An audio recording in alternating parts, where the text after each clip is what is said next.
Good morning, everyone. For those who have joined us, I can see we are at 114, and because it's already 3 minutes past the time, we are going to start. And I would like to invite Rita, who is assisting me today, with to start us off with a word of prayer, and then we will take it up from there. Rita, over to you. Thank you. Good morning, everyone. Thank you, Dr. Maua. Shall we bow down our heads and pray? Father Almighty, we come before you this morning. God, we thank you for the gift of life. We also thank you for enabling us to assemble here and to just listen as representatives of various institutions. We pray that, Lord, whatever the facilitator has to offer, may it have an impact into our lives and even our societies at large. We pray this, believing and trusting in your Son, Jesus Christ. Amen. Amen. Thank you. Thank you, Rita. And we do not take it for granted that you have joined us in this particular session, because today, if you are a parent, and particularly a parenting teens, and we are talking about from the age of 10 through to 18 and beyond, 19, because adolescence seems to shift, yeah?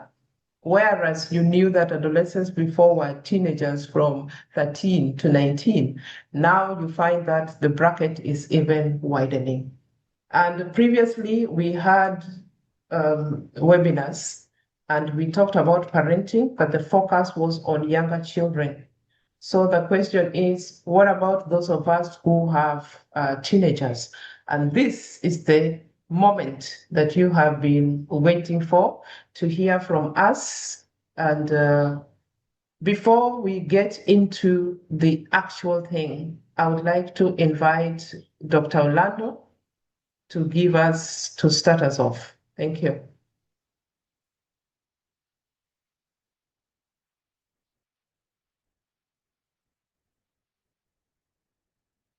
Dr. Orlando?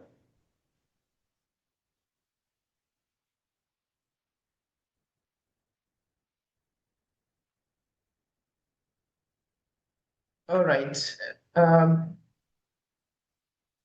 Whoever is with Dr. Orlando, please tell her that we are calling her the way they call people if you cannot be found at the airport or wherever. So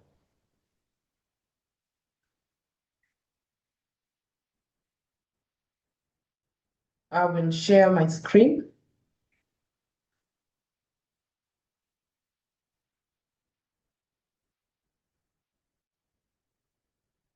So if you have any questions at the moment, please, we have the Q&A.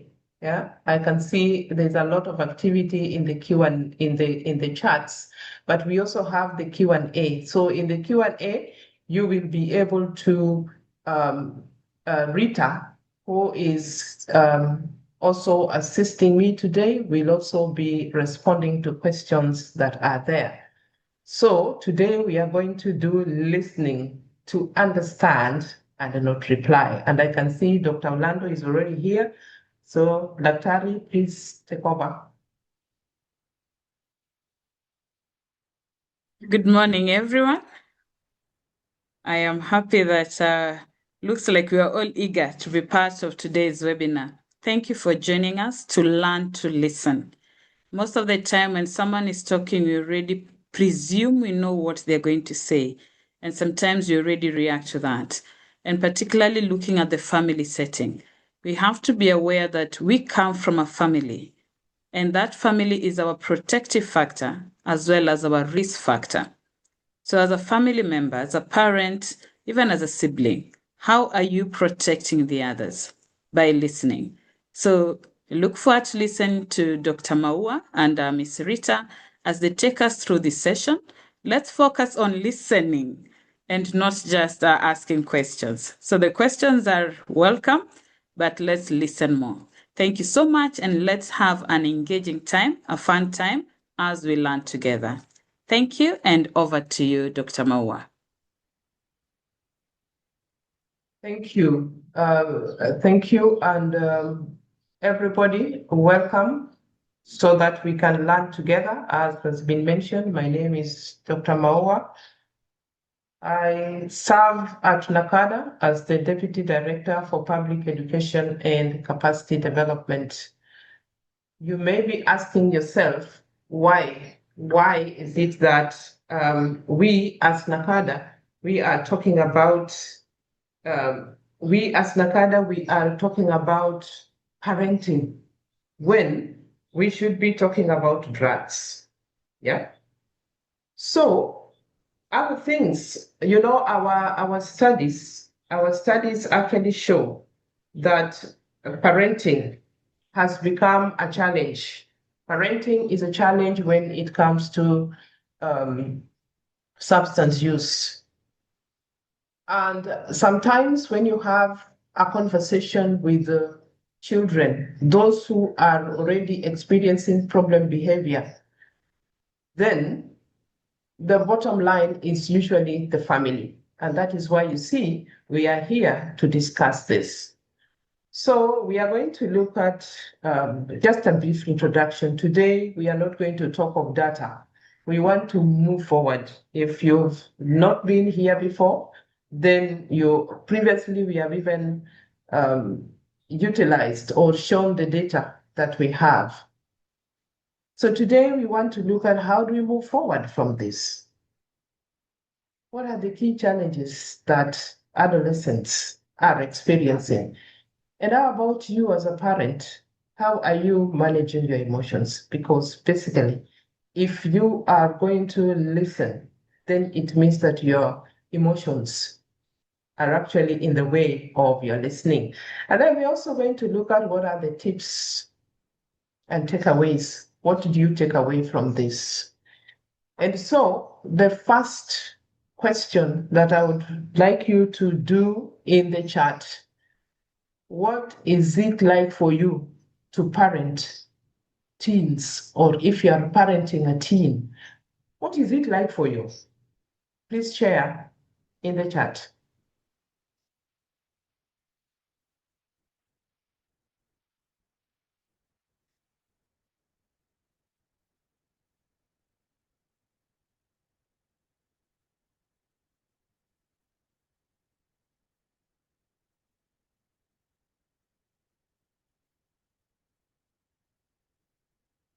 All right, let me see. There are those who say unsure, confused, all the above. Oh, she's looking at what we have unclear. There is a time for constant learning. The things are very complicated to handle. Yeah, I'm seeing the most difficult phase of parenting. Somebody says, for me, it's interesting and confusing at the same time. There are those who are saying it's a roller coaster. It is exhausting and very difficult to manage. Somebody says, baptism by fire.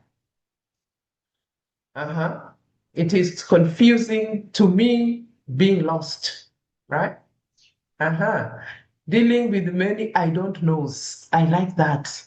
Yeah. Hold that thought. This dealing with many I don't know. Actually, it is a natural thing for them to say, I don't know. I don't know. For every answer, I don't know. And if it's so that, I'm just fine, which is a challenge. Okay? Oh, somebody said it's a wonderful experience. Reaping what I sowed as a teen myself. You're beginning to see the apple does not fall too far from the tree. It's a very, very hard work. And it's even make me feel like I am not good enough.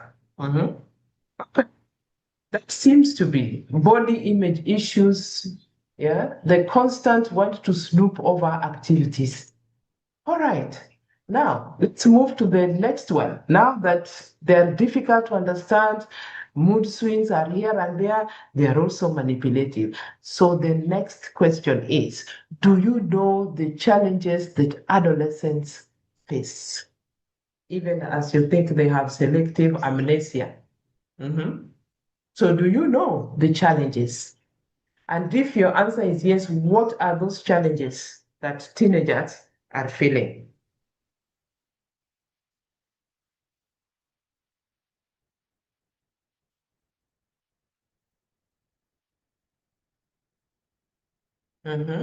Yes, I can see Sharon is saying identity crisis. Yeah. I've learned the reason to listen and also keen to be observant. The question we are asking is, do you know the challenges that teenagers actually face? I can see identity crisis, ego issues, getting used to their new body and esteem issues, testing boundaries, making right decisions, trying to find themselves. Somebody has mentioned drug and substance abuse. I can see more and more people are bringing in identity issues, experimenting, peer pressure, family dysfunctionality. Yeah, they are not patient enough. They want the results today. They are feeling unheard by their parents, adjustment to the new them, because this body changes. And academic pressure, I can see, so far I've seen two academic pressures, and then there is anxiety, yeah. Nyongeza says, is it presenting, pretending? Yeah, not very clear. Peer pressure, lack of role models. They don't believe in God. So that means that they're also questioning the issue of God. Yeah. We only speculate from what we went through: body image, self-esteem, academic pressure, peer pressure. Yes, poor mental health, rising obesity rates. Yeah. Right now we am in Mombasa, and I just can't help seeing the number of obese children. Yeah. So that also has to do with body image, the financial resources, the peer pressure, identity crisis. So thank you so much, people, for bringing out the issues that they face. And so, as some of you have brought out, one major key challenge is dysfunctional family environment. And we are going to spend some bit of time just discussing this. So in the family, there is the lack of parental cohesion. We are not together. And that is tied even to the parenting style. So of course, your parenting style may not be the same as your spouse. And even if you are a single parent, yeah, you may be a single parent, which of course also that would be a discussion that we would have another time. But more and more, even this dysfunctionality is happening within environments where there is both the father and the mother. So that lack of parental cohesion, you're not speaking the same language. One parent is saying this, the other parent is saying another. So the teen gets confused. If I speak to my mother, she's saying this. If I speak to my father, he's saying this. And woe unto you if, as a parent, you are also into substance use. You drink, and when you come intoxicated, you become a very generous parent. And so the child knows, I will wait until he's drunk. Then, that which my mother said I cannot get, I will get from my father. So in terms of our parenting style, one wants to be the good guy, and the other one then looks like they are so strict. So it causes a lot of confusion among the children. Then there is the typewriters. The typewriters are mainly female, although there are also males who are typewriters. And you know how a typewriter works. The ones who talk nonstop. So if it's an issue that has happened, she does not even ask. she's already into it and will talk and talk and talk and talk, and the rest of you does not even give you a chance to speak. Yeah. So the rest of the family remain quiet as the typewriter decides, I know what the issue is, and also provides the answer without asking the person who is there. So, and then there is also the negative thoughts about your spouse. Again, this came from a study, and that has to do again with the mothers. Always having negative thoughts. You know, when your dad is out there, your dad must be having another family out there. You know, he's not supporting us with this and this and this. So, and you're telling the child, you're telling the adolescent, and this has an impact on how the adolescent is going to behave. So based on our lack of cohesion and our parenting styles, there are some common mistakes then that we make as parents. The first one is we want to live our lives through the children. So if I ever wanted to be a doctor, well, now I am a doctor because I have a PhD, but assuming I wanted to be a medical doctor and it didn't work, then I want my child to become a doctor. What is the result? Resentful children. And today we have children who go to college because the parent insisted that this is the course that they should do. They come back, give you the certificate, and then now they can go and do what they want. What a waste. The child then becomes very resentful because they have wasted their 3 years or 4 years studying something that they are not interested in. And so that comes with also parental inconsistency. What is happening in the school versus what is happening at home. What is the difference? At home, probably there's no structure. People do things as they want. When they go to school, you see school already has a structure. And that is why parents usually have a challenge when it is the long holidays, because there is no structure at home. So the result is insecurity. It breeds insecurity because children, as they grow up, require structure. So if the structure is building, remember we've just said some of the challenges that they have is being insecure. So that we are actually breeding that by our own inconsistency. Today we say this, tomorrow we say the other. Then we also want to prioritize being happy. I just want my children to be happy. Yeah, you know what I'm doing? It's very important that they are happy. Just remember that happiness is not a goal. It is a byproduct of pursuing something that is a gift, because if it is coming from within, then that is something that will actually bring joy to the child. The result, as you prioritize being happy, is lack of purpose in life. Because then you never get to listen to what they are saying. So what's the point? Then the other thing is you want to create failure-proof world for your child. And therefore, that is very linked to being happy, because failures are there. There are many times we desire to have something and it never happens. You desire, if you're working to get a promotion, it never happens. Maybe you even wanted to go and leave and the boss says no. Maybe as a parent, you would have wanted, like over the holidays, to take your children to this place that you'd want them to enjoy. But then it doesn't happen. So failure is part of living. So if you create a failure-proof environment for your child, then the result is there is no motivation to succeed, because I always get what I want from my parent. My parent provides. That is why even if the teacher says, this is what will happen if you don't, my mother will do that. Yeah, my mother will provide. The other mistake we make is to remove consequences. any behavior that is rewarded gets repeated.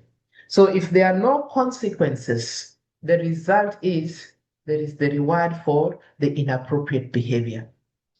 So the school may be doing its bit, but you as a parent, there are usually no consequences. There are no consequences to not doing assignment. There are no consequences to come late at home. There are no consequences. So you reward the inappropriate behavior.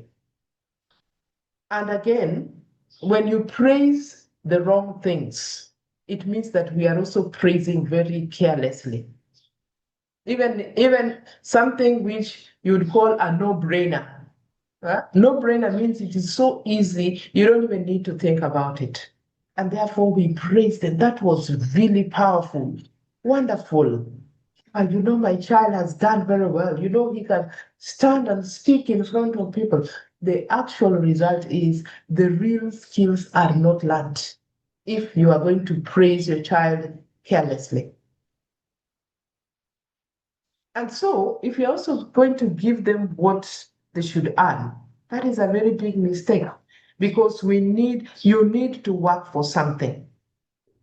You need to work for something. But if you always give them what they want, the result is you actually sabotage their maturation, because maturation is a process. What you leave your child with is entitlement. Yeah. And today, even when they come to the workplace, you find many entitled people, even those jobs we get for them. So they feel so entitled because they have never worked for something. It is very easy for such a person to even say, that workplace is tiring me, I've just come back. Yeah, I don't like it. So they come back because what you're doing, you're actually sabotaging their maturation. Then the other mistake that we make is to prepare the path for the child instead of the child for the path. And that has to do even with, what kind of schools, yeah? What are they choosing in terms of what they want to study? In what way are you contributing? Or it is you who is preparing the path. Yeah, you will go to this school, and then from this school is the one that we are going to. So if we don't get that school, yeah, what is actually happening? You are actually producing a child who is uninspired, because, like I've mentioned, you don't always get what you want. So they feel that if I can't go to Nairobi school, then I'm not going to grade 10. That is a child who then becomes very insecure. In the end, they are insecure. Now, the other, still, you can see a lot of it, because the common mistakes or the challenges that the children have, some of them that you brought out was academic stress and even potentials, feeling insecure. And therefore, there's a tendency for us also to lie about our children's potential. And how are we doing this? The biggest group of people who seek to cheat for their children in exams are the parents. So it means that that child, even when they score an A, they know for themselves that that A is not the truth. Some of them who are clever, even when they score an A, they will not want to apply for medicine or architecture or whichever kind of course that requires that. Because what is actually happening when you are encouraging cheating for your children, they will even cheat when it comes to college exams and so on. You're actually not helping them to explore their true strengths. The result is what we call quarter-life crisis. I know you know about middle life crisis, but we also have quarter life crisis. Uncertainty. They're feeling trapped. Disillusionment. That is why you can even get them the job and they find, remember, they have no purpose in life. Yeah. and you are living through them. So you continue to do things for them. You end up with people who feel trapped. So in their 20s and in their 30s, you probably expect that they should have transited to the next part of life. But no, that's not happening. And so that is also tied to doing things for them. And those of us who have CBC, now it is called CBE, a lot of parental involvement. But what happens? Do the assignments for them. If the assignment says, work on this with your child, what do? Pay somebody to do the work. Or you go to the supermarket and buy, instead of just reflecting back and thinking, what were the local materials that can actually be used in making this? The result is the child learns entitlement. Now think about the things we do, and the result is entitlement. Because if we won't let our children struggle or fight, they end up with entitlement. If we value removing all the pain, when we know that pain is actually a natural part of the growth process, no pain, no gain. So if you are letting your child never feel the pain of studying, after all, you're going to steal the exams for them. What is going to happen in the end? They will never be able to troubleshoot on their own. That is a skill that needs to develop. So if you remove the pain, they don't develop. Now think of a butterfly. A butterfly, goes through stages. And when they are in the cocoon stage, they must struggle to get out of the small space that is there. And as they are struggling to get out of that cocoon, it actually helps to shape the butterfly and giving them strength to fly.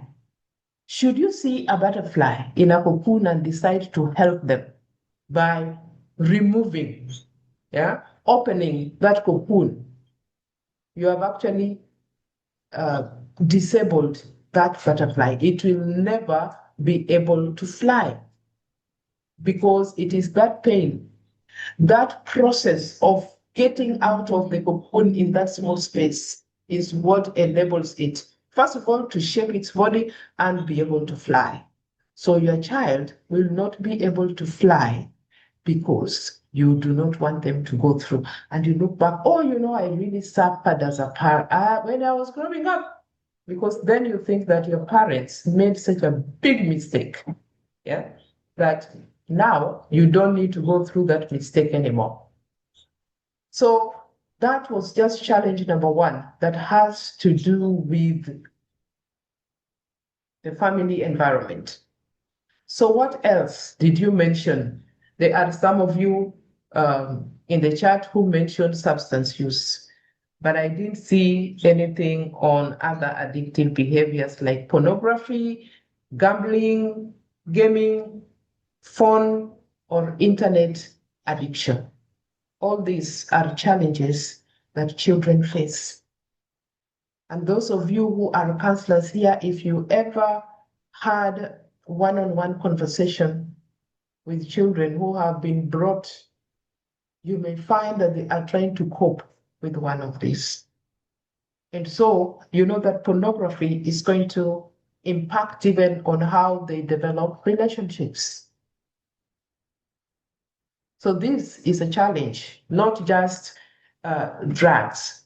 So if you are providing for your child a phone, just also know that there are consequences.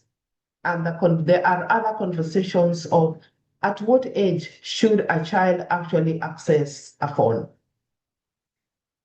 Even in the developed countries like Sweden, that had brought a lot of things to be done on tablets and so on, are now reversing. They are reversing those thoughts, because then they realize that there are certain skills that are not being developed by the children.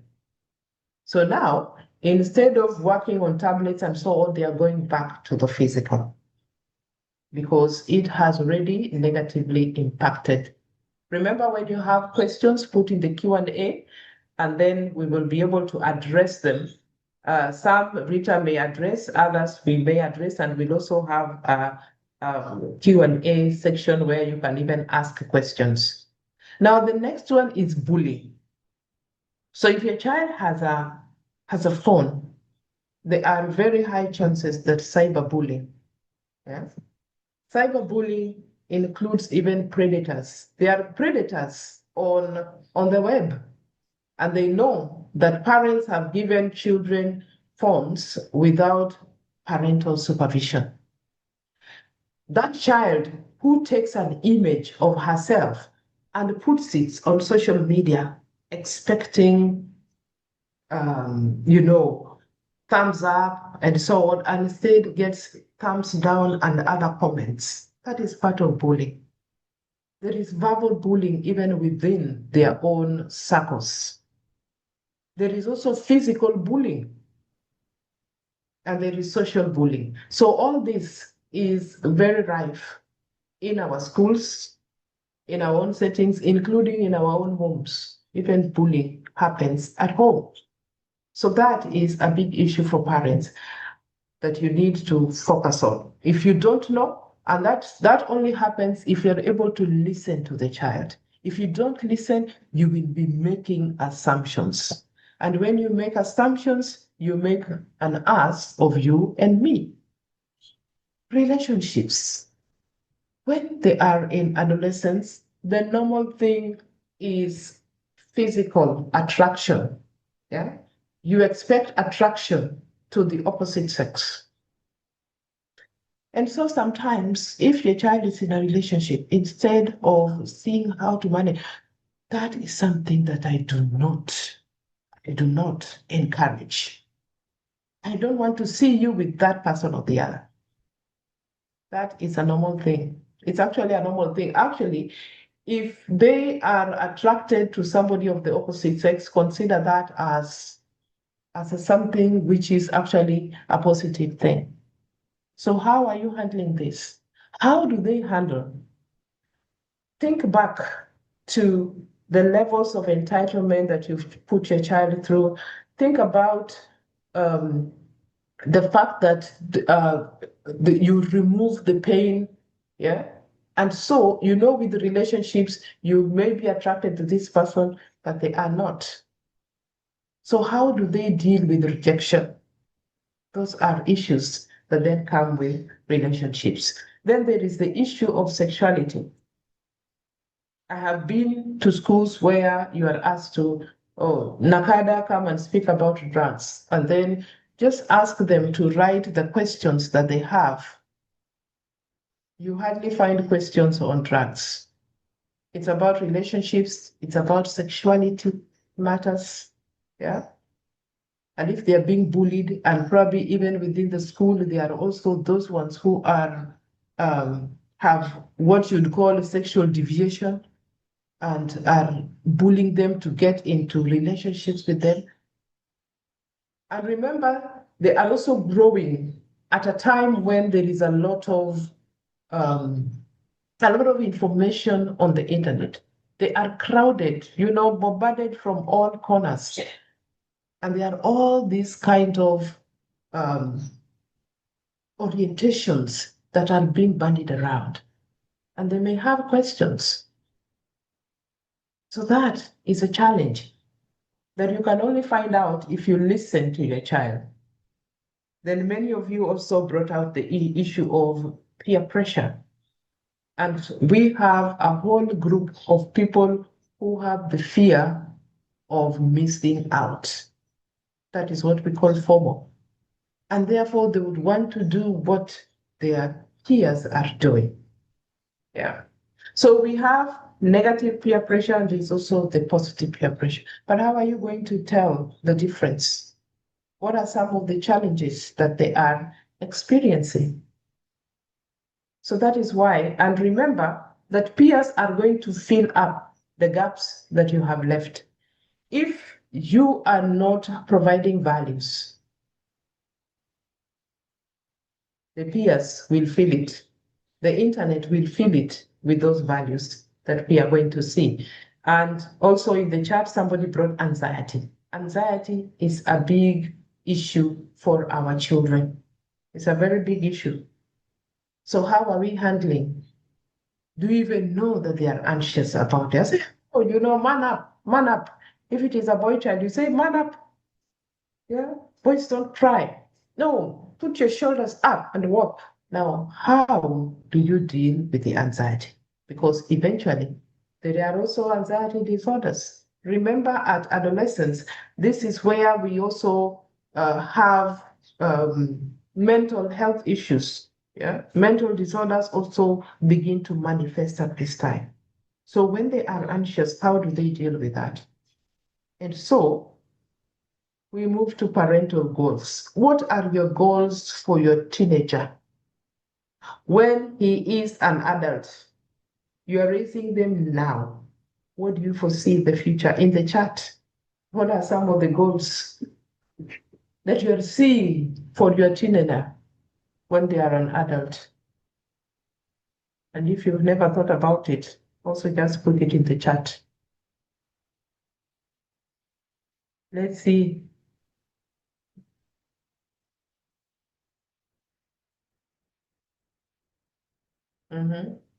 Even as you are doing that, I can see Isaac Mobina is saying, we encourage that we encourage let children fight for themselves. So you're saying no pain, no gain. Why don't we let them fight through bullying? All right. You see, the moment you talk of fighting through bullying is already a negative behavior. And the bully focuses on themselves and not the others. So then, Isaac, you should be asking yourself, what is your goal for this teenager when they are an adult? If at this stage they are bullying others, what do you expect them? What is your goal for them as an adult? Keep them coming, even as I look at, and Caroline Mwiruli is asking, what happens when the teacher is the bully? How do you approach that as a parent? Yeah. So remember, if they fought as bullies when they were teenagers, it means that when they become adults, they will still become a bully, even as a teacher. How do you approach this as a parent? Yeah. So you need to have the conversation. Let keep those thoughts, and when we get to what then we can do, then we'll see if this is going to be helpful for you, Caroline. I can see people, Catherine Makumi saying, I have never thought about it. Yeah. What are your goals for your child when they are an adult? Pay attention to our children, grandchildren, be present in the moments. Yes, I can see people have never thought about it. Ali Yakubi saying, taking care of us when we grow old. Okay. And they will tell you, today they have something called what? Black tax. You will hear about black tax. So what is it? Let me see. The question we are answering is, yes, Bruce is saying to be independent, to be responsible, to live his dream. My goal for them is to find their own purpose in life. Remember, we are talking in the adults, to develop self-discipline and responsibility. Josephine Tito is talking of resilient adults to ensure they live in reality. Responsible adults and parents. You are even anticipating they should be parents. Man and woman of integrity. That is Harriet. Rahab is saying becoming a purpose-driven individual. Yeah. Francisca is talking of empowerment, self-awareness. Prepare to be independent by giving them the right information. Be a guide rather than a decision maker for them.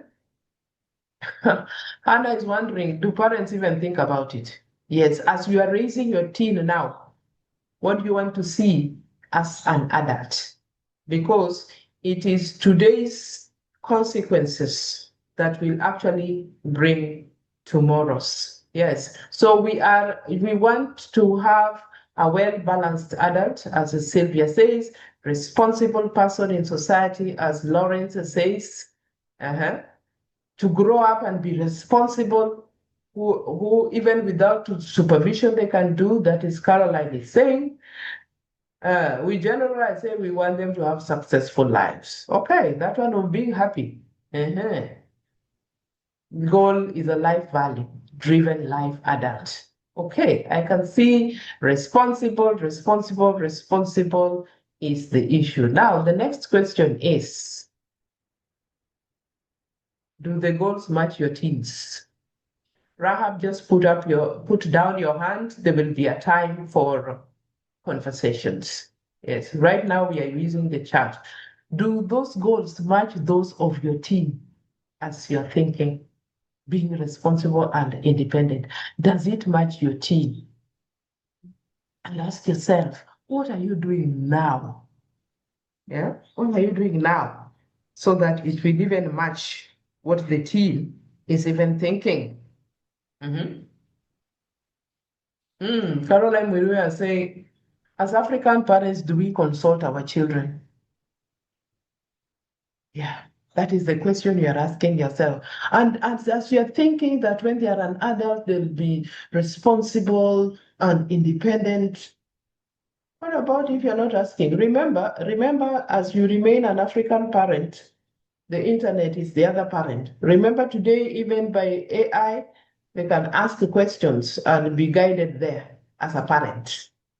I can see Shadrach is saying, most parents don't even have talks with their children or adolescents. They just post the children around and give orders. Yeah. And Elizabeth says, mine think I am a micromanager. Sylvia saying, it is work in progress. Yeah, so those are questions that you should be asking yourselves. So the other thing is, how would you like things to be different for you and your teenager? Because if you are growing as an African parent, of course, from your own parenting, your opinion was never sought. But we are in this age where they will stand and talk. Our parents expected that we will take care of them. Today's children tell you that is black tax. How do I deal with the black tax? You never thought about black tax. So how would you like this to be different for you and your teenager? Please use the chat. Yeah, I can see people are beginning to think deep.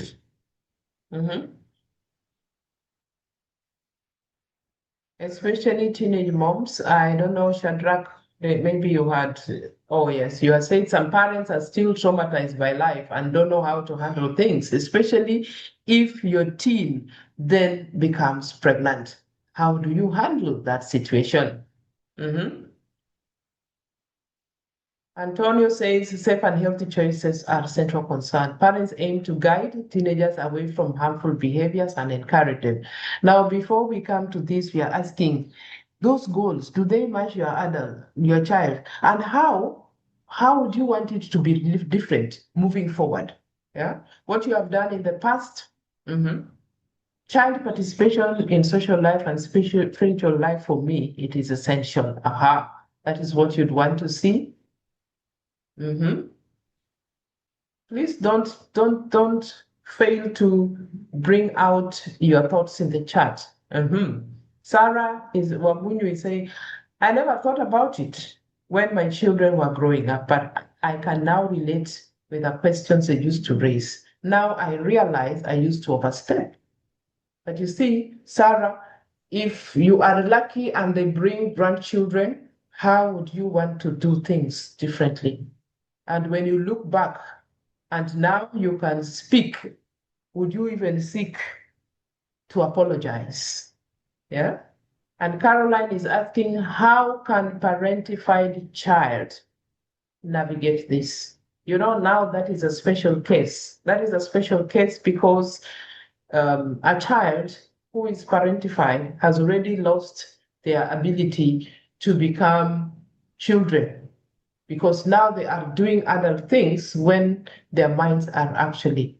So that is something, a conversation we can have on the side, Caroline, so that we see what else can be done. Yes. And Nancy, you say we can have conversations by listening to them and understanding and work towards helping them to achieve, yeah, and mentoring them through and bringing in Christian values. And what are those Christian values? Annette is talking about open communication with the teens. I need to have a candid conversation with them on any topic of interest. That is very true, Rahab Jokuna.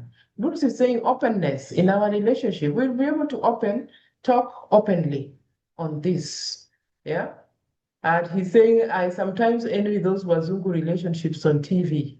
Yeah, those may be acted out, but in actual thing, the thing is they actually have these conversations. And we have actually provided a booklet that can actually help with those conversations, and Rita will be able to share so that if you don't have it, I know if I say go to our website, you may not go. Yeah. We can actually have conversations. Yeah. And some of the tips that we are going to have from here would also be very helpful. And James Kijo says, we forgot to include these sessions in the school curriculum. Actually, from our end, we are saying that even in the school, when they have parents' meetings and so on, we must have a conversation about parental role when it comes to substance use prevention. Because prevention begins with all those conversations. If you leave gaps, it will be filled by somebody else. And Helen is saying sometimes parents will not model those goals. Yeah, but those goals, do your children even know about those goals? Or you just want to say it is my way or the highway? Today's child will take the highway very comfortably. Yeah. Listening to them cleanly, first of all, to understand our children before we think about their future. Yeah. Though some are too preservative. I'm thinking breaking toxic cycles and generational trauma. Yeah, that is something that it is you to break it. Because if you want to pass what your parents did, you will find it doesn't work in this environment. Because you see, our parents would say, my way or the highway. And because you don't know how the highway looks, it's going to be your parents' way. But today's child, say my way or the highway, just like that, they will hit the highway, even if they don't know where they are going. Yeah? We need to deal with our own trauma. So it looks like there's more of trauma coming in. Maybe the next conversation we should have is parental trauma. Yeah. We can search through awareness, having such talks and listening. Yeah. Chat more to read their minds. Now, when you want to read people's minds and form strong relational bonds, yes, relational bonds. You don't even need to read minds. Let them bring it out. Yeah. Have real conversations with them. Yeah. Because growing up, we were only to listen and not to be heard. Now, today's child, remember even public participation. And those who work with children know that children, when it comes to child participation, it's not where you tell them what you have thought about. They must be part of the conversation. They need to be in the decision making so that you are not making them. They are not beneficiaries. Yeah. Brian is saying we are busy chasing money and leave them with the house helps. We are going to see. Yeah. And so when it comes to values and even goals, whose are they achieving? Probably the house help, because if they spend more time with the children, it is them. Yeah. Elizabeth Jani says candid communication where we talk to each other and not at each other. Huh? Just a father say we only pray and hope that things will be. Now, prayer without action. There is the action that also needs to be there, and then prayer. Prayer. Yes, prayer works, but you also need to do the talking. Open communication on all aspects of life, being open about past trauma. Hey, what trauma? Trauma. It looks like trauma is a big issue, or there's been a conversation about trauma. Yeah, and talk. But sometimes punishment and rewards are very handy when administered correctly. We shall see that. Miruri, we are going to give the contacts. You can reach us at even the same email that you got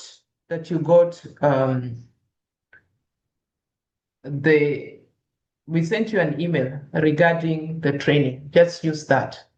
You can use training at NACADA, you can use online training at NACADA. We will still be able to have that conversation. Consultative talks rather than orders. Model, yes. How best to do parents. Okay, so I can see people, thank you. Wendy has actually shared to Caroline where we can this. Consider their talents. Our African communication was negative. Now we must change the narrative. Mary Mugai, we need to change the narrative. We need to change the narrative so that we are able to. Thank you so much, people. I can see that we are learning as we continue to share, and I believe you're also seeing things that are coming. Yeah. Oh. James Kijo is already talking about mandatory testing of hard drugs should be to elected leaders. Now we are talking about parenting adults. Yeah, children. We are talking about children and what we want to see them as adults. The one for teachers and others is another story. Today we are focusing on children. So having said that, what does your team need to know in terms of knowledge? What should they be able to do in terms of skills? What do they need as values or to believe? Because that forms their attitudes. And remember, as a parent, it is your role to pass this. Don't think that the school is going to do because the school has a set curriculum. The next question that you should be asking yourself, yeah, what do you need as a parent? Because we haven't been having these conversations. Maybe we have been talking at them. Maybe we do firefighting. What knowledge do you need as a parent? What should you be able to do? And that has to do with the skills. What are your values or beliefs? Because they're the ones that influence your attitudes. And your attitudes, remember, it has to do with what you are thinking. That is your brain. Your heart, what you are believing. And that is what you are bringing out in the end. So that even as you speak negatively about the teacher in the presence of your child, what attitude are you passing to your team? What should they do with regard to the teacher? And when you never give them an opportunity to learn these skills at home, or even you teaching them some of the things, what do you expect of them? And so today, briefly, we'll just talk about this, because we have seen how do you even communicate your goals?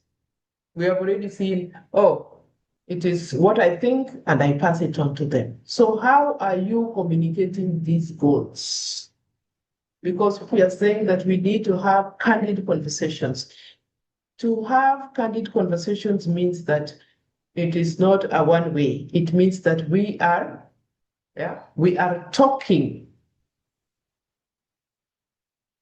and asking questions and expecting answers, so that you don't get the I don't know, or oh, I'm fine.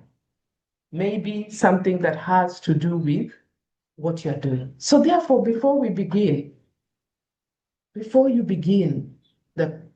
we are going to have a candid conversation, be sure it is a good time to talk. Yeah, from your end and even on the part of your child. And particularly for you, is it a good time to talk? When you are communicating with your child, you focus 100% on communicating with your teen. Not where you are on the phone, because particularly as mothers, we say, oh, I can hear what you're saying. Just talk. I can hear. I can multitask. Or maybe at that point, the child is talking and you are also doing something else. Your body language is saying that you are actually not doing that. So focus, put the gadgets away, find a time when they can talk. It can even be a place, you can even go out to a place where maybe if they like chips, even though you are not promoting chips eating, but on that day you may just do that. And then you'll also realize that eating is a disinhibitor. It lowers people's inhibitions, and therefore they are likely to talk more as they are eating compared to when even your eyes are showing that you are glaring at them rather than listening. Yeah. So your body language will speak a lot more than okay. Have a plan. And that's why I'm saying, even if it is to avoid distractions, you can even decide, okay, let's go for lunch today. Even your child will be shocked that you're telling them you're going for lunch. Just the two of us. Let's go for lunch. Yeah. Gather your thoughts before you approach your team, particularly if there's an issue. Think about it. Gather your thoughts. Yeah. How are you going to speak about it, or you'll just end up quarreling the way your mother was doing? Yeah. Because you see, our mothers spend more time with us. Gather your thoughts, and most importantly, be calm and patient. Yeah. Even as you're doing this, what exactly are you going to do? And then limit distractions. That's why I'm saying, don't say, I'm a multitasker and therefore I can listen. Yeah.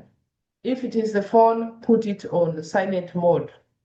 On silent mode, so that it is not a distraction. And don't say, oh, this is very important, let me pick it. No, there is no emergency that you are attempting to sort at that time. So before you begin, make sure you think that. Then there is the aspect of questioning, because the way you ask the question determines the kind of responses that you are going to receive. Are you interested, or you are just asking so that you can blame? Because that is when your body language is actually going to send you out. Yeah. So you are not going to do things like, how did you even get yourself into this situation? Now that is your child your teen is already pregnant. How did you even get yourself into this situation? And then there is also the part, that sounds like a difficult situation. Were you confused? It really happened. Yeah, because you are even lowering the tone, even the tone. Yeah, because how did you even get yourself into these situations? That sounds like a difficult situation. Were you confused? Yeah. And then encourage also problem solving and thinking. But remember, if we were doing things for them, including their homework, then it means they did not develop the skill of thinking or problem solving, because you are thinking for them. And now that they find themselves into trouble, then they say, what do you think? What did you think was going to happen when you didn't think? You never gave them a chance to think in the first place. So as you are asking, even the child is confused. So instead of saying that, how about, so what do you think would have been a better way to handle that? Yeah. So how you question, are you accusing and blaming, or are you actually asking so that you can get your responses? Yeah. Because how did you get yourself? What were you thinking? You were not thinking, puts the responder on the defense.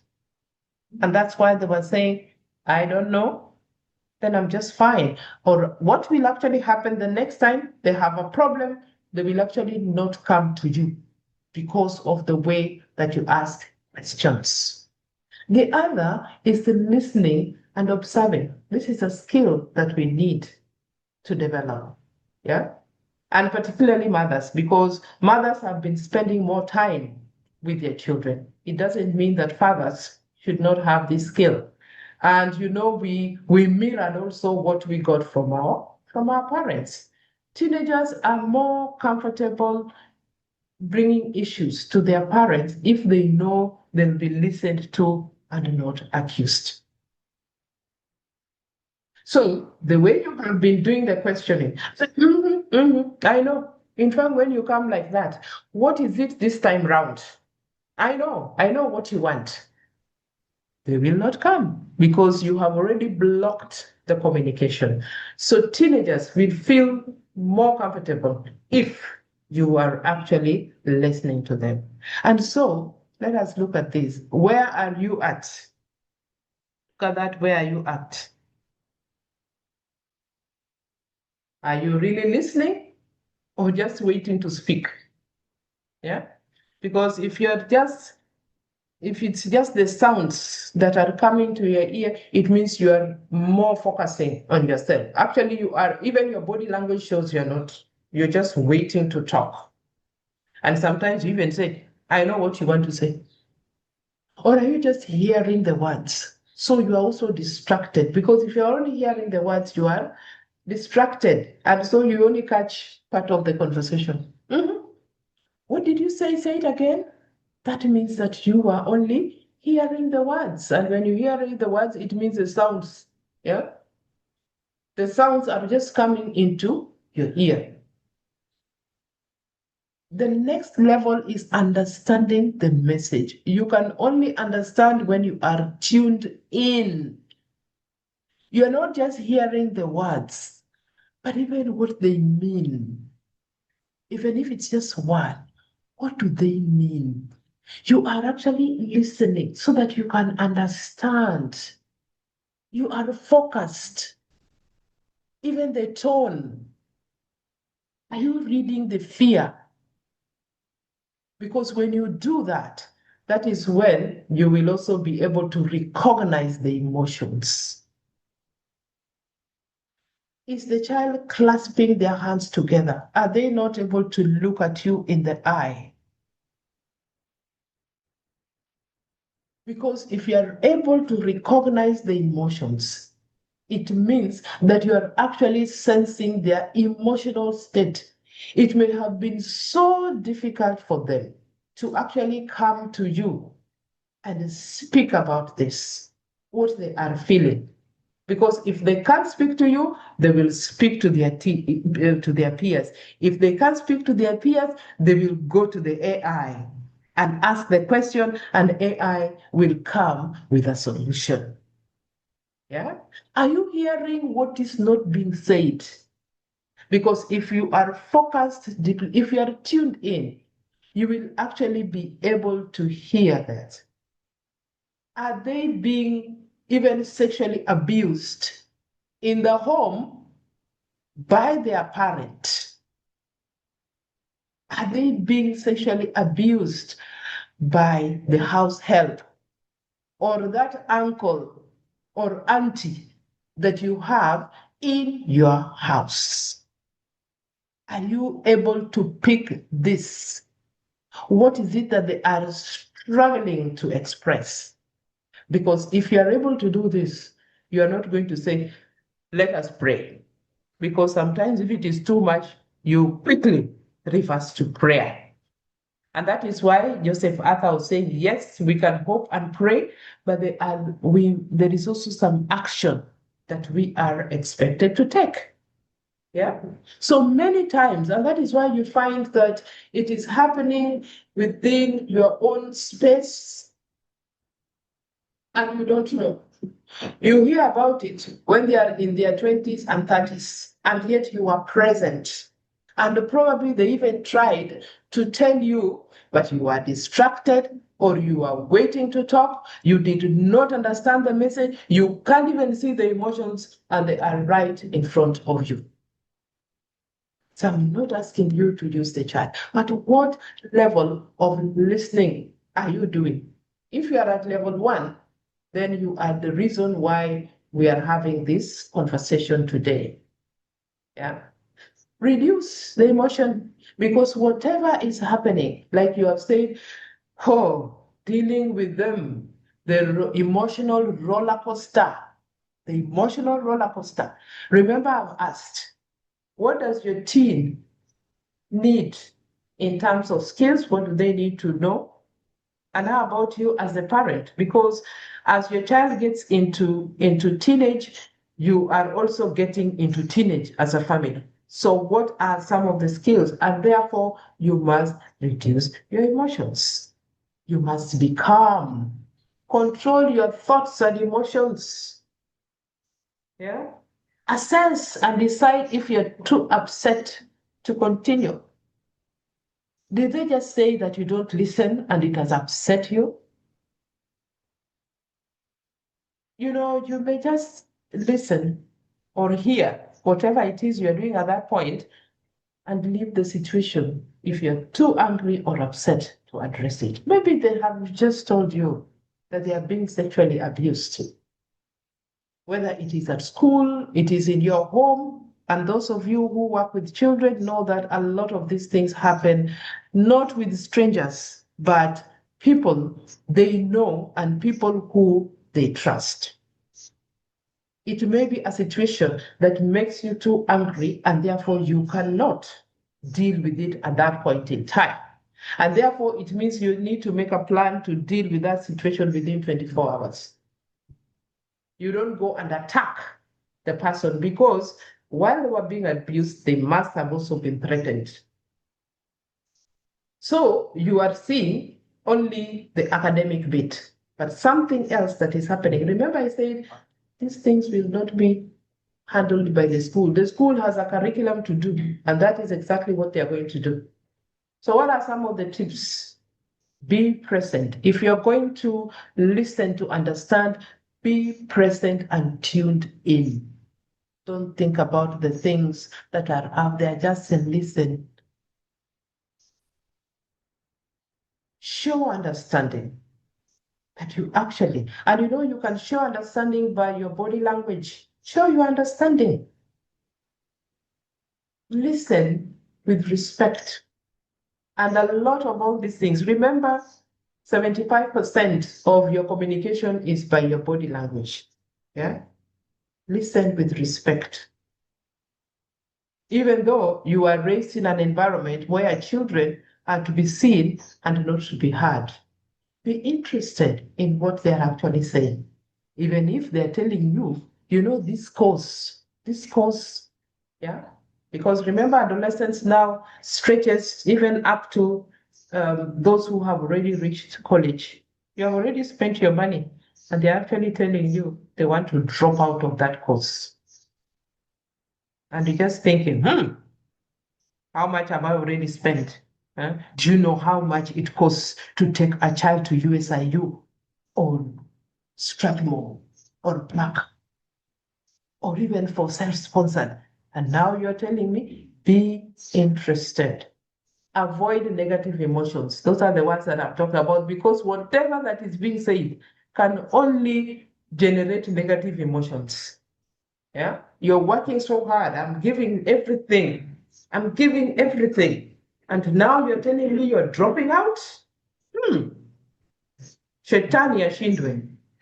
Avoid negative emotions. Give encouragement. Thank you for bringing this out. Yeah. And you know, that time you're behaving as if it is not threatening your pocket. It is not doing all these things. Yeah. So before Shetani ashindwe, yeah, those are emotions that you are going to keep to yourself. So consistent encouragement helps your teen to feel good. You may not have a solution. They say, just thank you for telling me. We will have this conversation, because you are trying to manage your emotions at that point, because you are actually encouraging them that they can come to you with anything. And remember this, by the way, this does not begin at teenage. It's just that we had already talked about this for younger children, and now we have transited to the adolescents. When they can come out and speak to you about anything, they will have confidence to try new activities. They will have confidence to tackle different tasks. They will be able to develop new friendships, even when they know that they can be turned down. They will explore their creativity. Remember CBE, now the pathways. There is even one for sports and arts, and there is one for STEM, and there is one for social. Yeah. So when your child says, I'm going to take that one of arts and sports, and in your mind, remember we live through our children, in our minds, we wanted them to take the STEM. How do they explore their new creativity? So, even if you don't know, please screenshot this. You can screenshot this one. I know it wasn't easy to actually come and speak to me about this. If it is something that they've been working on, I can tell you have been practicing. So that we are not praising carelessly. Remember, there is also the aspect of praising carelessly. It is great to see you working so hard. I am so proud of you. Keep trying. It takes courage to talk about this. Yeah? Because at that point in time where your child has been traumatized, whether it is a school, it is a stranger, it is in the home environment, it takes courage to talk about this. Let us see how we can handle this. You are actually encouraging them that they can come to you with anything. Yeah? That is part of what? And that is why I'm saying that words used should match the performance. So you're not just saying, I'm so proud of you, and yet what they have done is a no-brainer. It is not something that should be considered an achievement for a child that age. And you think, oh, I'm so proud of you. No, the words should match the performance. Even your child should know that this. Now, there are those ones that are also discouraging, because as we are talking about encouragement, what are those things that we are doing that are also discouraging? Being sarcastic or negative about a teen's ability to be successful. From your perspective, they are not doing so well. But they are saying that they would want to be in the STEM. I said, okay. I am waiting to see how that goes. That is sarcasm. How do you even expect to achieve that? The other is comparing with the siblings. Your brother is doing very well. Now, what is wrong with you? Why aren't you like your brother or your sister? And then, if they seem to be moving so slow, you take over so that you are the one who is hastening the process. Let that journey be theirs. Walk with them. Yeah? Because even in their minds, remember, their brain development, the prefrontal cortex that is responsible, that part of the brain that is responsible for executive functions, is still underdeveloped. And therefore, that is why they would want to do this and they would want to do the other. You need to explore with them. So when you want to do this, how does it look like? What is it that you expect to see? What, if you take that particular course, what will you become? Yeah, you don't wait until grade 10 or I think they were doing this at grade 9 is when they were choosing the pathways. And that is why you see there was even an option to change the pathways. The only challenge is if they move forward, there's no opportunity again to change the pathways. That is going to be a challenge. So are you having a conversation over Even if they say, I would want to be a musician, yeah, where would you study this? How will you, even be able to pay your bills and so on? Have a conversation around that. Not over my dead body, are you going to do this? And then reminding about past failures. Particularly mothers, we have the memory of an elephant, where we can even remind you about something that happened, including even what you are wearing on that day. You can't even remember, but I have given you. So you don't, past failures, if they have been dealt with, should be left in the past. We deal with the present. Yeah. And then when we are also shaming rather than cheering, that in itself are discouraging practices that we need to avoid as parents. So the question is, do you speak life in your children's life? Or are you working so hard to clip their wings instead? That's a question. That's a reflection for yourself. The words that are coming out of your mouth, because remember, it is from the fullness of your heart that your mouth spews. So as you are spewing, is it speaking life, or is it working towards clipping their wings so that they even feel smaller and smaller because they are being compared with their siblings, and their past failures is always a reminder? Yeah, is that what is happening? Now, the other skill that we need as parents is negotiation. You never negotiated with your parent because you are to be seen and not to be heard. But the people you are raising are in a totally different context. Yeah. So if you are going to find solutions, just like I'm saying, this is the course that I would like to do. All right. So what does the course entail? Where would you do it? And when you finish, where would you be working? Yeah, because there are those ones. Today we are in an age of those who work online. I will just be working online. And as a parent, you have no idea how this works. Yeah. So you're not going to make those decisions, and therefore negotiation becomes very important. Yeah. Together, you can solve problems. Together, you can make changes. Together, you can cooperate so that you are walking this journey. You will find solutions rather than problems. When you're focusing on negotiation, you will think through positive outcomes of a behavior. Yeah. You will develop communication skills. Even your teen will be able to be thinking, before I do, what are the consequences?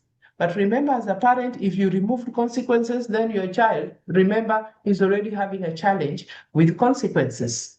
Yeah. So if they know that whatever they do has no consequences, it becomes a challenge to develop skills where there are even consequences to your own actions.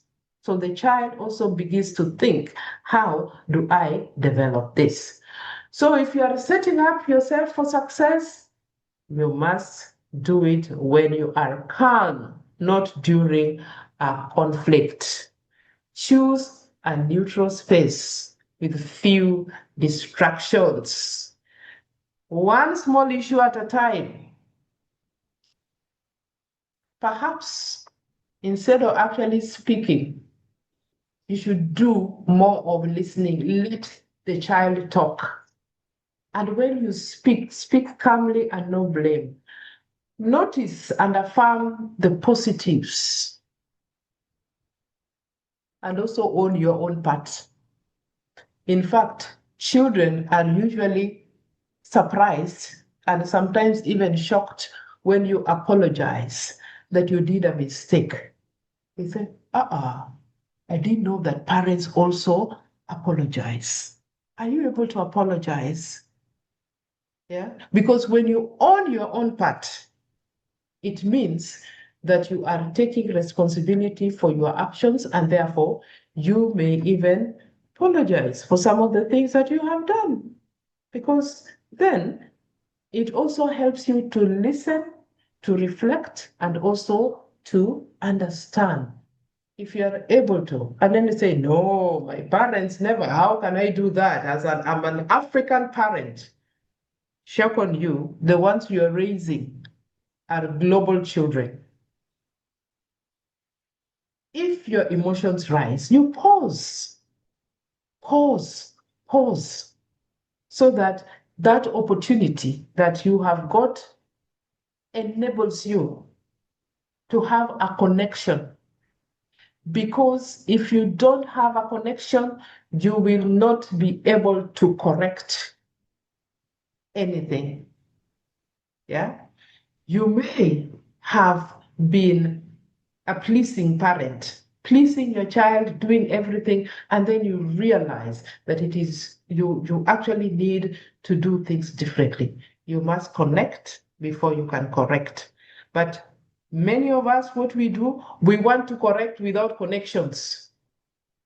And then they will just listen, or rather, they don't even listen. They will be there, but they logged you out a long time ago so that you can yap, especially if you're a typewriter. Keep typing until you finish. Then I can go. You shall have lost the opportunity and also lost your child in the process. So what works? You brainstorm. Because you brainstorm, you're asking questions to open your mind to ideas. You are enabling your child to open the mind and listen. Even if they seem silly, let them just come out. Yeah, I know somebody says read their minds. This is how you read minds. You brainstorm so that everything that is being said, yeah, any idea is good. And then you evaluate the ideas, all these things that have come. So what do you see out of this? Yeah, because you are working collaboratively and then choose a solution and then follow up. That is what works because you have a connection before the correction. Even the correction, the solutions will come from that child, even if they are using substances. And by the way, just because they have started because of peer pressure does not mean that they are addicted. Because immediately your child is using, this child is addicted. And then those horrible things that we do, where we organize with some treatment center and cheat them that you are going somewhere and then throw them in. You can still use this. Yeah. What is it that is happening? Because drug use is actually a coping strategy. What are they trying to cope with? On the chart, there's a lot of trauma. What are they trying to cope with that they are using the substance? So it works even for that. Yeah. So, but as you are doing this, what are some traps that you need to be aware of? Don't try to solve hot issues. When they are hot, remember your emotions take effect. And yet we are saying reduce the emotions. Yeah. Think about exploring. What should we do? Yeah. Any ideas? That is why any ideas is not silly. And then what should we do? What do you think is the best thing to do? And then if whatever they choose are part of the solutions, you're making follow-ups because you have collaboratively decided on what you're going to do. Don't blame or put down. It is your fault. I have always reminded you about this. Let me look at what has happened. Yeah, that is not a way. Yeah, and if they blame, don't defend yourself. Just try to let it go. Because in a dysfunctional family environment, remember, I just mentioned the lack of parental cohesion. Don't defend yourself. Let it go. If it is something that has come that has to do with you as parents, solve it in your bedroom or take a walk or wherever it is, but not where the child is. Yeah. Don't make assumptions about their intentions. Our mothers were very good at this. I know what you want. Just say it. They're likely to say, I'm just okay. I'm just okay. Because remember, there are other places that they are going to. Don't bring up the past. Avoid using words like, you always do this. You never listen to me. I have talked to you about this, but you always do this. Meaning the memory of an elephant, you are piling up things. What is the current issue? Yeah? And all of us may have used to that. Don't lecture. We are very good at lecturing. We are very good at lecturing our children, especially when there is a problem. A simple statement will get your point across instead of being a typewriter. Because if you are a typewriter, you are busy saying, I don't want this, nobody's listening. So you will chip, chip, chip, chip, chip, chip, chip, and you have spoken to no one. Yeah. So some of the things that you also need to do is to set limits. Your child needs to know about limits.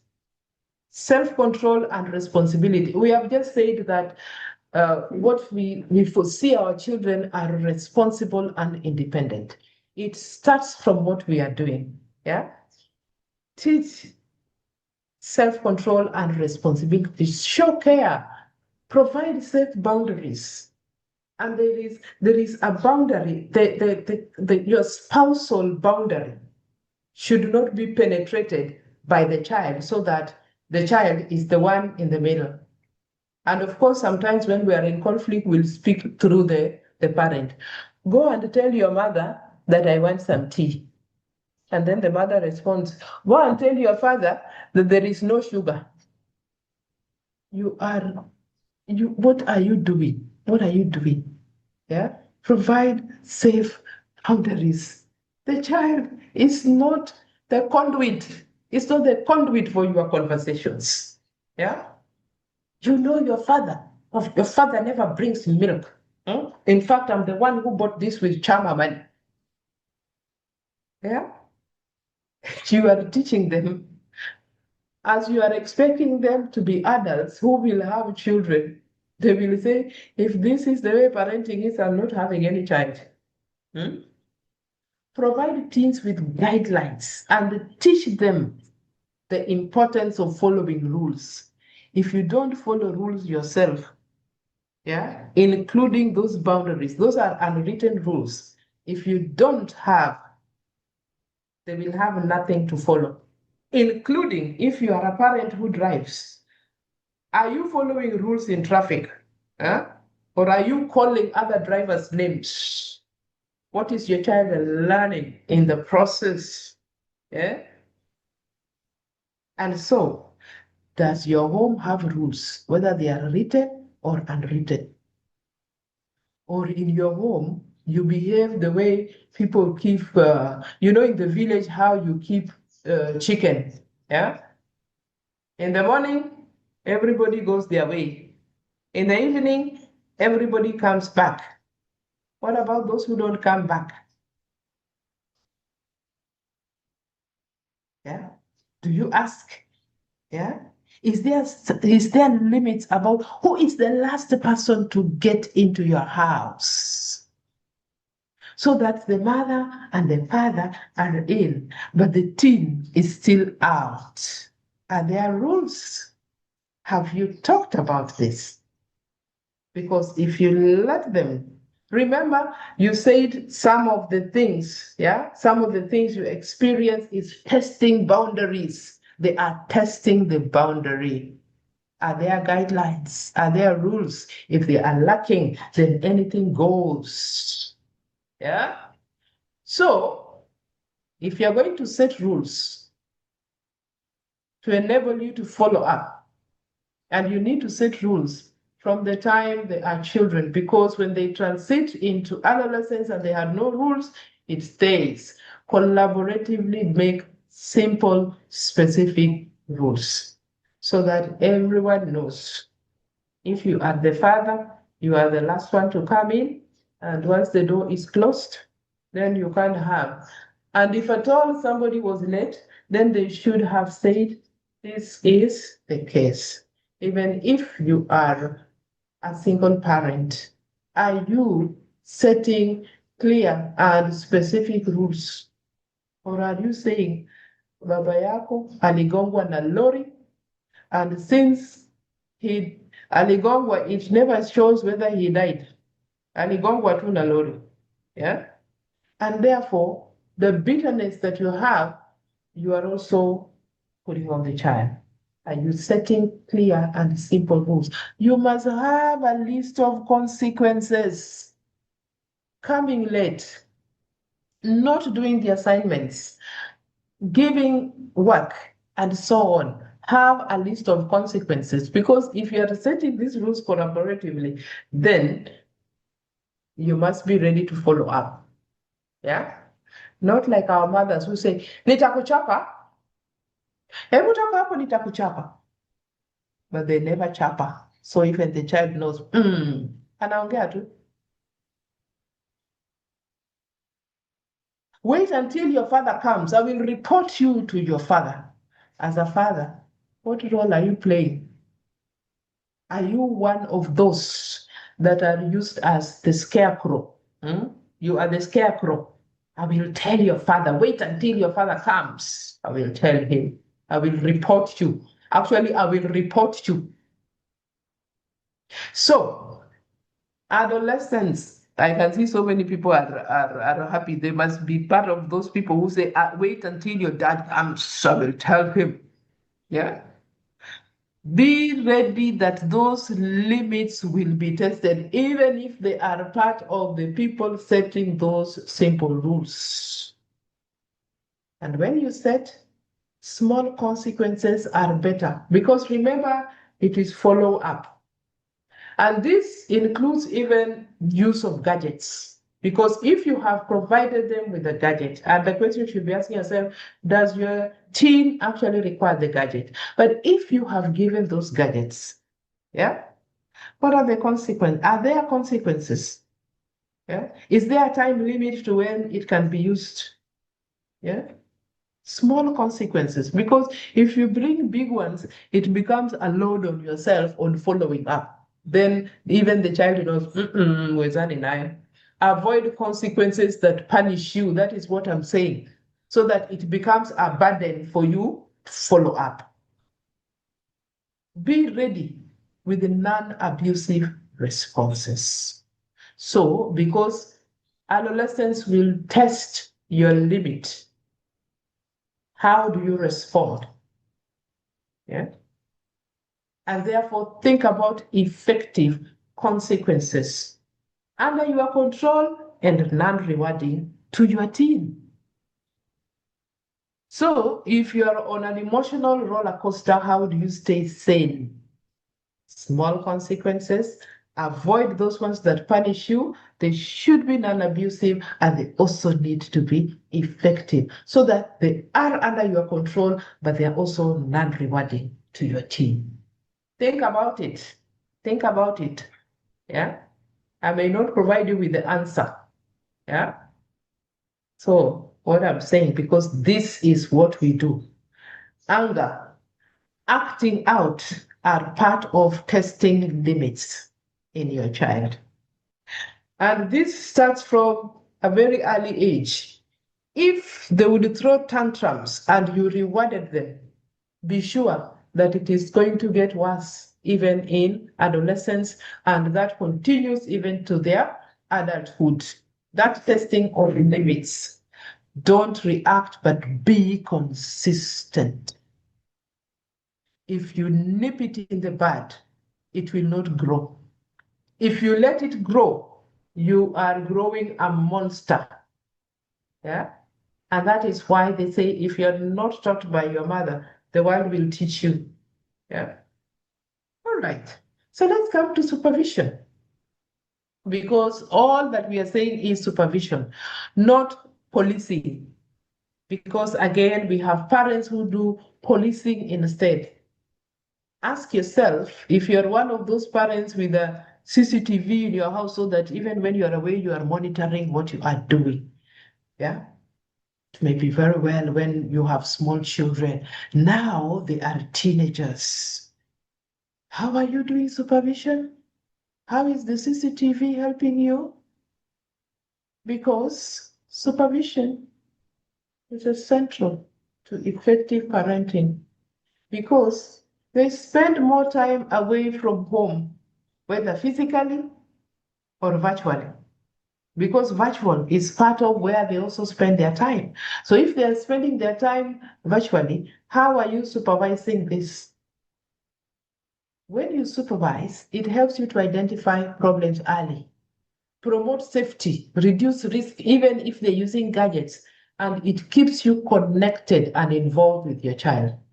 You will notice problems if you are connected. And that's why I say connection before correction. So if you're not connected, you will be the last to know the problems. Even if the school calls you, you will deny. You are lying, not my child. So these are the 4 C's of supervision. Clear rules, simple, collaboratively developed, non-negotiable expectations. And that is why you have consequences. Yeah.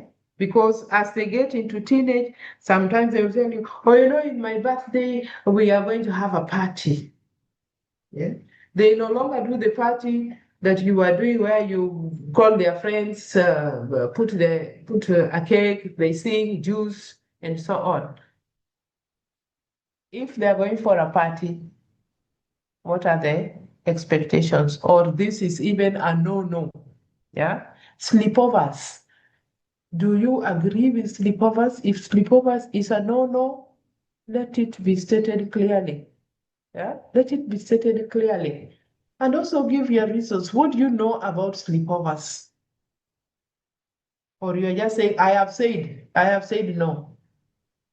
Because those sleepovers have produced some of the things that I will not share today. So rules like, okay, if you're going to have this, then I need to have a notice. This is just an example. May not be some of the things you do, depending on which environment, because we are coming from different environments. So clear rules. And most of the time unwritten. Yeah. Our parents had those unwritten rules, like, and I've shared this before, they look at you, particularly mothers, they will look at you and it's a whole paragraph telling you about things. When visitors are around, this is a rule that have been said, when visitors are around, you greet them and disappear when you are a child. Now, you have greeted the visitors, but you are still hanging around listening to adult conversation. She will look at you in a way to tell you, wait until the visitors leave and you will see. Today's child, you do that. They will ask you, Mommy, what is wrong with your eye? You see how there's a disconnect between the way we were parented and the way you need to be doing that today. Yes. When you think they're getting the message, they're wondering what is wrong with your eye. Now, when it comes to communication, stay connected with the parents and the teachers. Yeah, be a friend to the class teacher if they are in boarding, even this school. Be in the know, and those are the regular check-ins. Don't just, even other parents. And today the good thing is parents are in WhatsApp groups.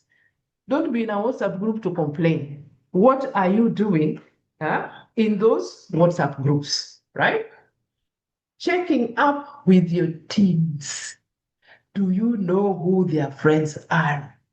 What are they engaged with? Parents fear December holidays, which is a whole 2 months. What am I going to do with them? What will they be doing? Get details. What kind of events are they participating in? And then consistency, those limits. Follow through with your consequences. Remember, don't come up with consequences that become a load to yourself and therefore they flop. Praise positive behavior. Provide incentives. Incentives does not mean money. Yeah, incentives does not mean money. But they can also do some things. Let's say they even wanted something and say, okay, so how much do you have? Because they also save their pocket money. I have seen students who will say they want to buy a phone because their parents have said no phone. They will save their own pocket money and eventually buy. So if they wanted something and they have saved some money and therefore now they just need a top up, that is a behavior that you can praise because they are learning the skill of saving money, which will help them in the future, even though you as a parent, you have not taught them. So knowing your child's friends, you can see this is very key because positive teen supervision and engagement is what you need and not policing them because you can't police them. You are at work, whatever it is you're doing. Improve communication so that you reduce conflict and teach responsibility. And know their friends, whether it is in the neighborhood or in the school. Stay involved. Participate in teens' activities. It is Parents' Day. It is visiting day. It is parents-teacher conferences. Participate because that is part of their activities. Share your values and beliefs, even if it is substance use. What is your stand on substance use? What is your stand on sex? What is your stand on gambling? What is your stand on this? Participate. Share your values and beliefs. Provide accurate information. If you don't, AI is there. AI is there to provide that information. Engage without the gadgets. So if you are going to spend time, even if it is eating time, you may be busy, so you don't eat as a family, but you can choose that there is one day that we are going to eat together, whether it is a Sunday or because Sundays, at least everyone, almost everyone, yeah?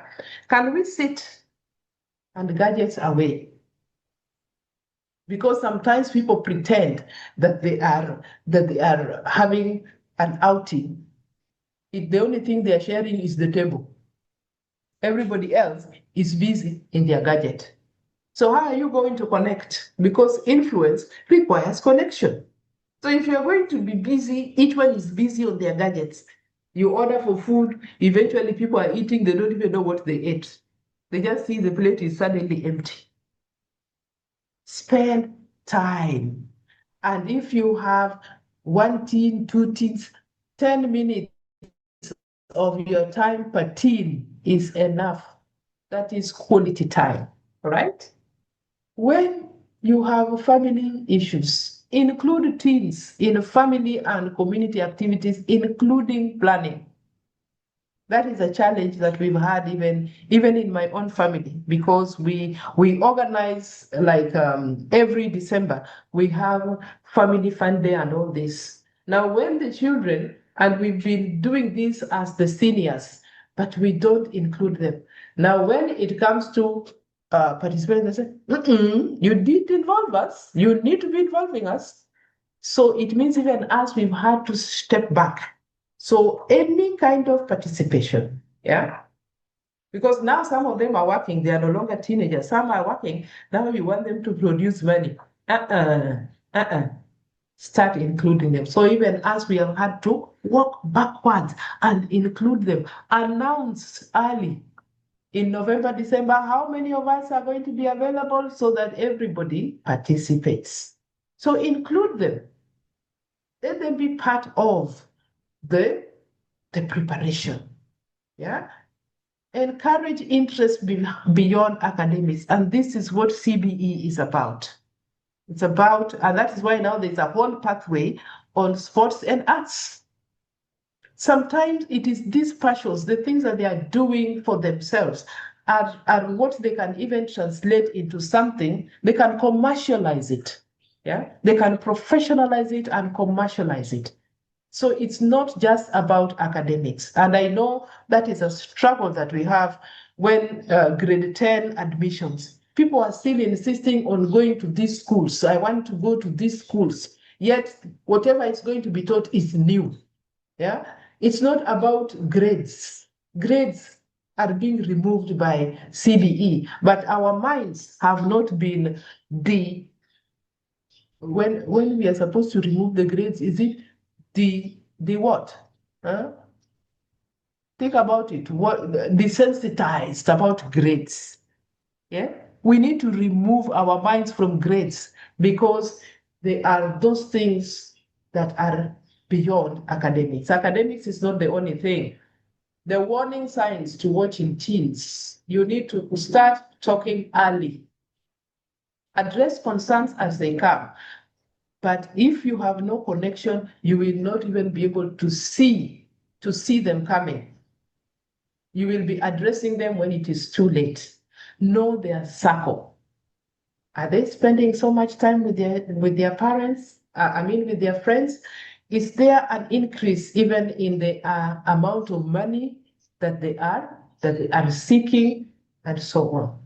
Those are signs that you need to be watchful for. And that's why it's important that you also know their friends.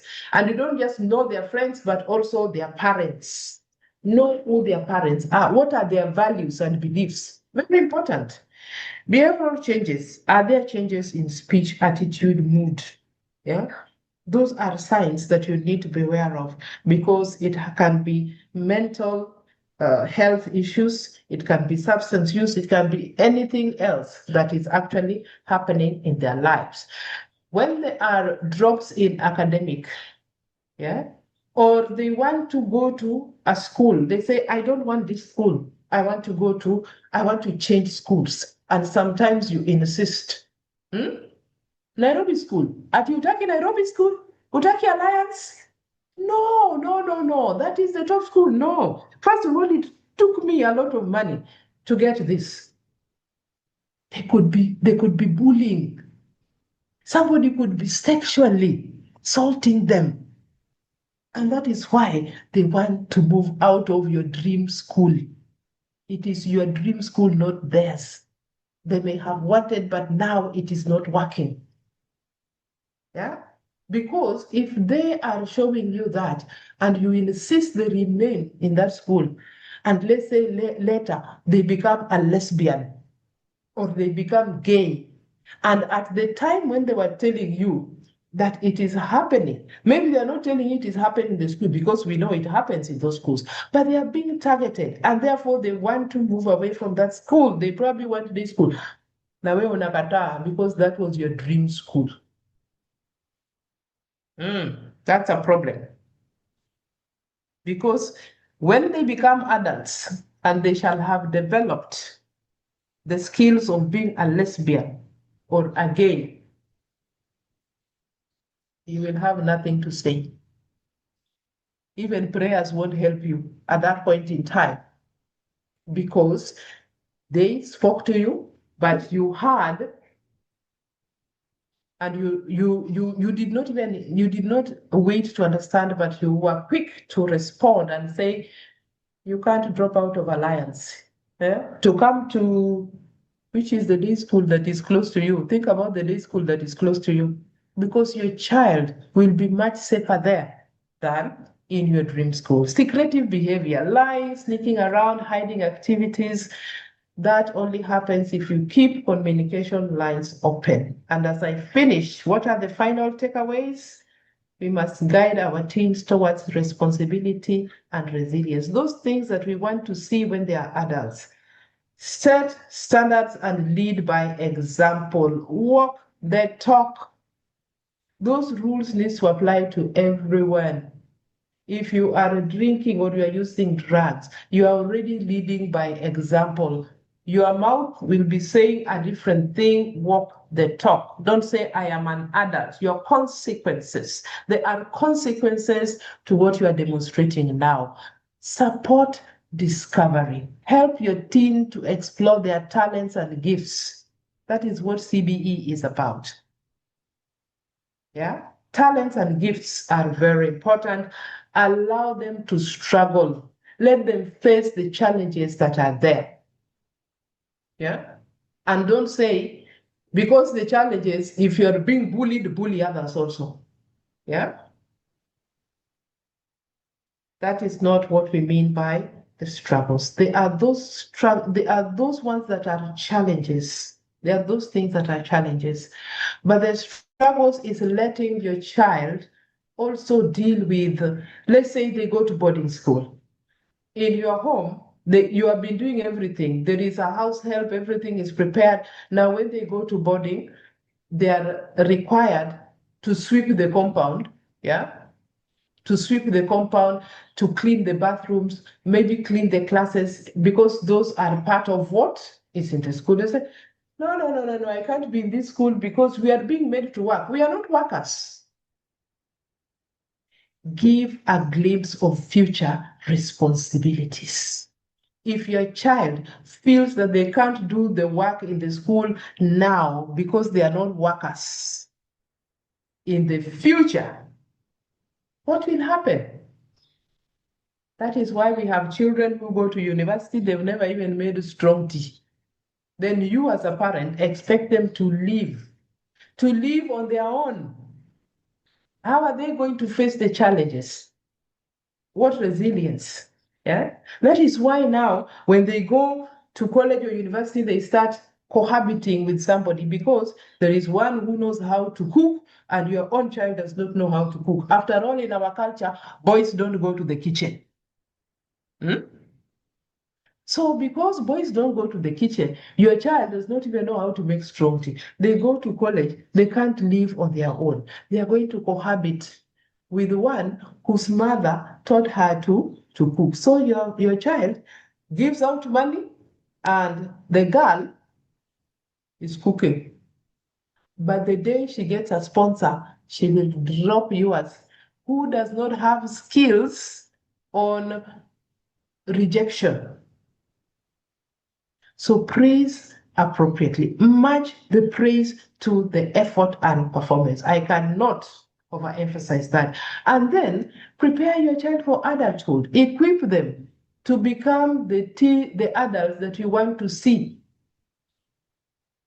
If your girl, for example, does not know how to cook, what kind of wife do you expect her to be? If your son has learned that you domestic violence, if somebody is fighting you, fight back.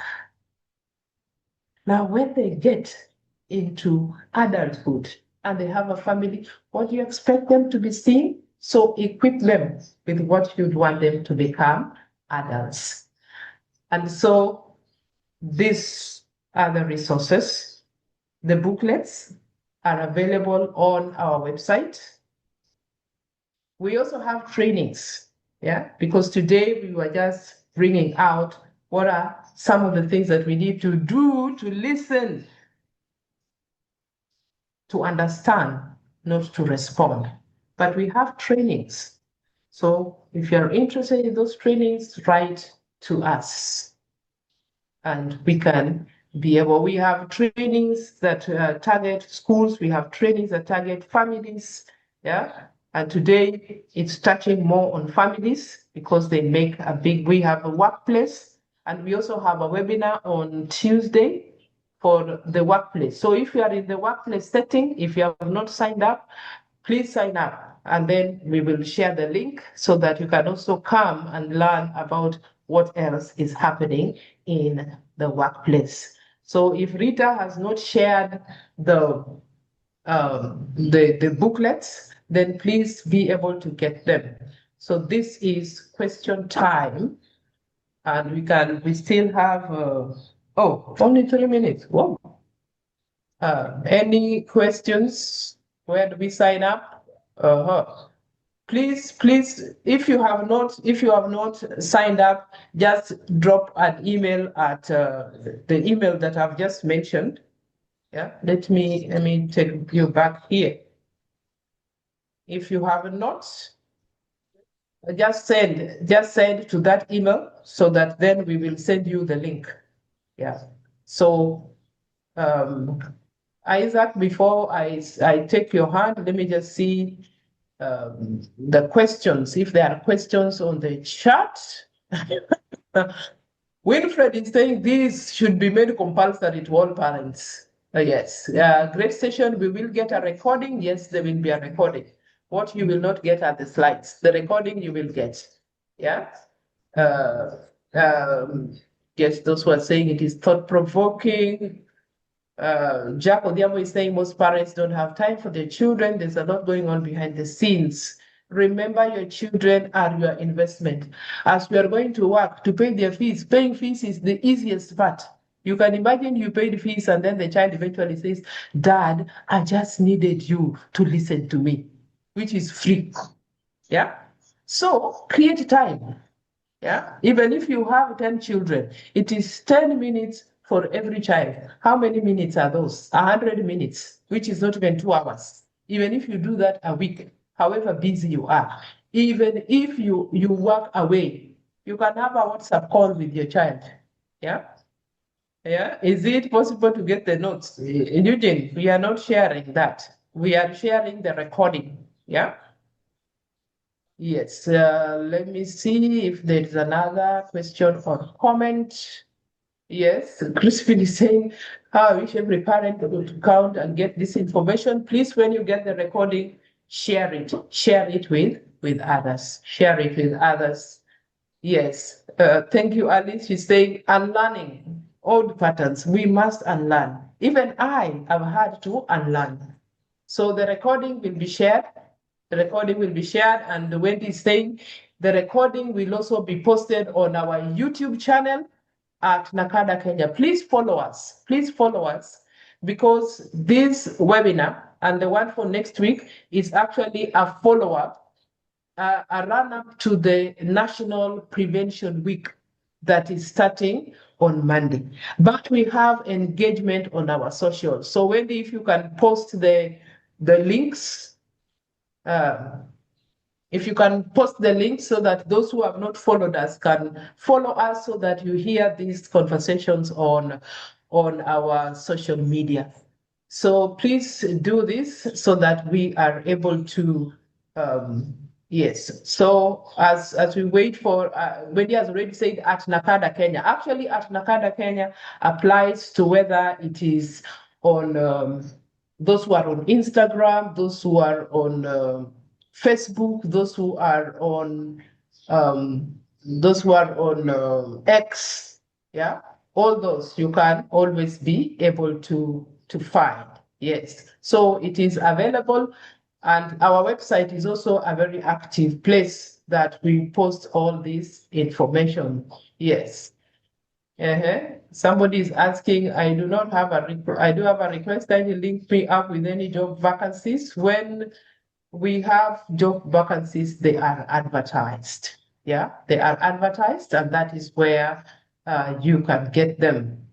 All right. Yes, Wendy has shared some of those links. Please link up with us. Link up with us so that this conversation can continue beyond today. And Isaac, I will take your question now because your hand is raised. And our time is up, so we will. Isaac?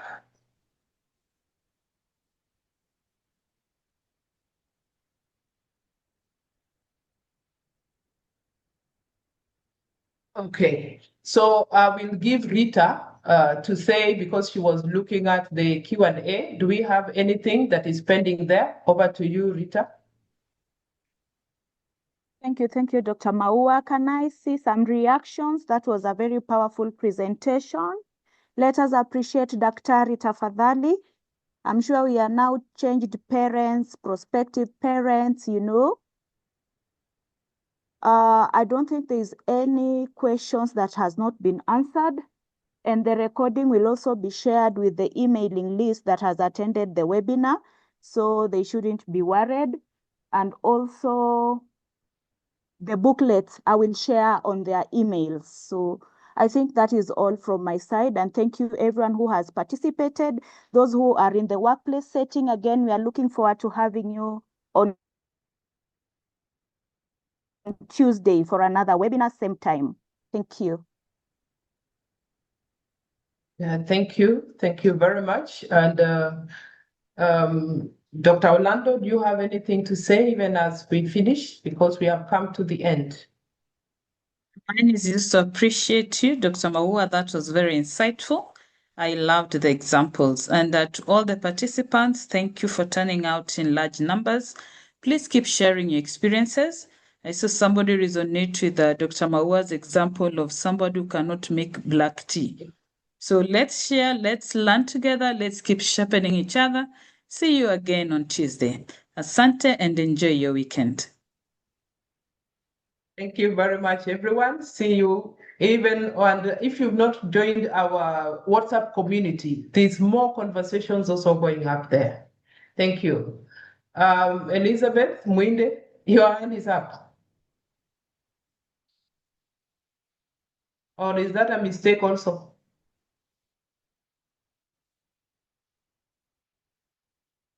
Mwinde. All right. It looks like that may have been an issue. Okay, so thank you so much and see you online, either on the socials or in the next webinar.